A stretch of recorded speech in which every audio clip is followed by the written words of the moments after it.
Hello everyone who is watching the program on the channel. Here is the detailed content. The road for Ms. Kamala Harris to become the first female president of the United States is still quite bumpy at the end. Accordingly, the success of presidential candidate Harris depends heavily on her ability to attract key voter groups, including women of color and young people, while also attracting many moderate and independent voters. Ms. Harris's record on major issues such as immigration and criminal justice reform is under the microscope in the sprint to the White House. She needs to point out specific achievements and successes to strengthen her image. Candidate Harris has faced many challenges with her credibility, partly due to the scrutiny of her role and decisions as vice president. Managing public perception and effectively handling the criticism will be very important. Candidate Harris received support from many different groups and individuals, who expected not only a new wind like Mr. Donald Trump did in his first election but a historical change in America.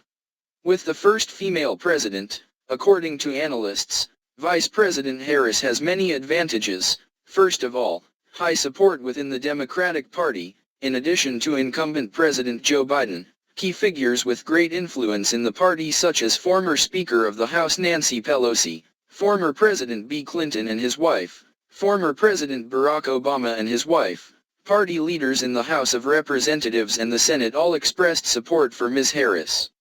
The next advantage is the latest poll results showing that the percentage of voters supporting Ms. Harris is superior to candidate Donald Trump. After more than 3 months of conducting a rapid election campaign, both Mr. Donald Trump and Ms. Harris have ended with fairly balanced results in national polls. However, according to Politico, there are 5 important factors that are decisive for Ms. Harris and Mr. Donald Trump in this year's race to the White House. One of those 5 factors is the gender division in the Latino or African American community, which has existed since the 19th century and is gradually expanding in the battleground states. Mr. Trump is overwhelmingly winning over Ms. Harris when receiving the support of male voters with a gap of 12 points in Pennsylvania to 35 points. In North Carolina, on the contrary, Ms. Harris leads with a gap of 13 points in Georgia to 25 points in North Carolina. When it comes to female voters, Vice President Harris has edged out former President Donald Trump among women voters overall. But there's a hole in that wall of support. Trump has a large lead over his Democratic rivals among white women without a college degree.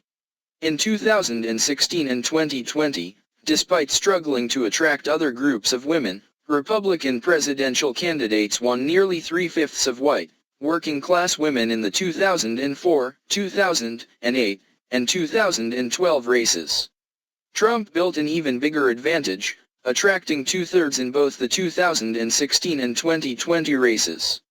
According to a post-election survey conducted by Edison Research, this group of voters has emerged as an important factor, even potentially deciding Donald Trump's third bid for the White House.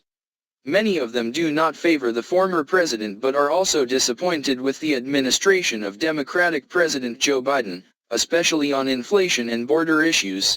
They are concentrated in Michigan, Pennsylvania, and Wisconsin, 3 blue wall states that Democrats won every presidential election from 1992 to 2012.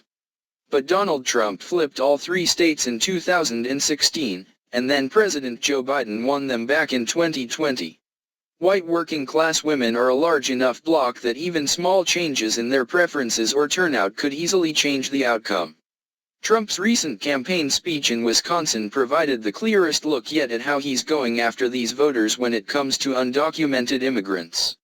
He said they'll come into your kitchen, not your front door or your living room. He specifically emphasized that they would go into the kitchen where many women, especially in working-class households, can easily imagine how lonely and vulnerable they are. This is just one of a series of messages from Donald Trump and his allies that simultaneously stir up fear of undocumented immigrants. Ms. Harris is too weak to protect people from crime. At the same time, he emphasized that only Mr. Trump is capable of doing that.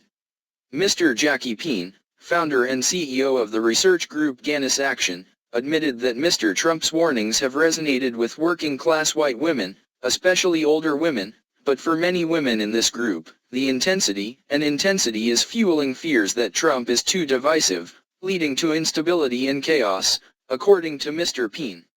Mr. Trump is betting that voters who fear for their safety will be persuaded by his tough message, Mr. Peen said. Many white working-class women say the U.S. economy is better under Donald Trump than under Biden. A national survey released by the New York Times in early October also published this assessment. Among white women without a college degree, 54% said that Trump's policies have helped them personally, while 53% said Biden's policies have hurt them. On the other hand, white working-class women are more likely than Vice President Harris to see former President Trump as a strong leader who can make good judgments during a crisis. According to a survey by Gallup in October in the U.S., the participation of famous people in presidential elections is not new. However, their role and influence are increasingly prominent. Stars in the entertainment industry are often not highly regarded for their political knowledge. However, their reputation, influence and large fan base are weapons that any politician in the world wants to possess. In fact, candidates in the 2024 U.S. presidential election all have a common strategy of fully exploiting the power of stars for their campaigns. The appearance of Beyoncé, Eminem, Megan Thee Stallion, Quavo, and Bon Iver at Ms. Harris's campaign rallies attracted great attention from the crowd. The Republican National Convention RNC also had the participation of singer Kid Rock and model Rose along with many other stars. The American public previously believed that singer Taylor Swift would support President Joe Biden, when he was still the Democratic presidential candidate. However, this scenario did not happen after Biden announced that he would not run for re-election. Then recently in an Instagram post, pop star Taylor Swift wrote, "I will vote for Kamala Harris in the 2024 presidential election. I believe she is a talented and steadfast leader and I believe we can achieve more under her leadership." This has led many experts to seriously question whether celebrities can have any impact on voters' decisions. According to a study by the Center for Innovation and Democratic Governance at Harvard University published in August, celebrities not only create buzz online but can actually influence elections. According to experts, the voices of entertainment stars have great power to boost civic engagement and change voting numbers. As of October 31st, at least 62.7 million people have voted early, accounting for nearly 40% of the total votes. In this year's election, Ms. Harris's campaign has encouraged people to vote early. Outgoing President Joe Biden and former President Barack Obama have also exercised their civil rights. Previously, former President Donald Trump, the Republican presidential candidate, expressed skepticism about the fairness of early voting, but now he has accepted this method. Mr. Trump also encouraged his supporters to vote whenever they want. Michael A. Clapper, a political scientist at the University of Florida, said the large number of early votes helps presidential candidates focus their voter mobilization efforts as Election Day approaches.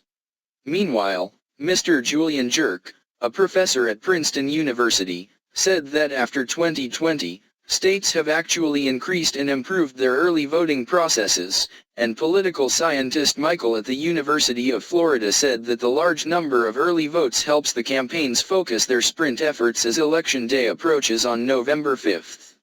According to survey data in 6 states including Colorado, Georgia, Idaho, Michigan, North Carolina, and Virginia, female voters account for about 55% of the votes and male voters account for 45%. The Democratic Party hopes this will give their candidates an advantage. Polls show that Ms. Harris has a significant lead over Mr. Trump among women voters. However, Republicans say surveys show that more and more people support Mr. Trump. Early voting at the campaign rally on October 30th, Mr. Trump claimed that the Republican Party had set a record for the number of voters.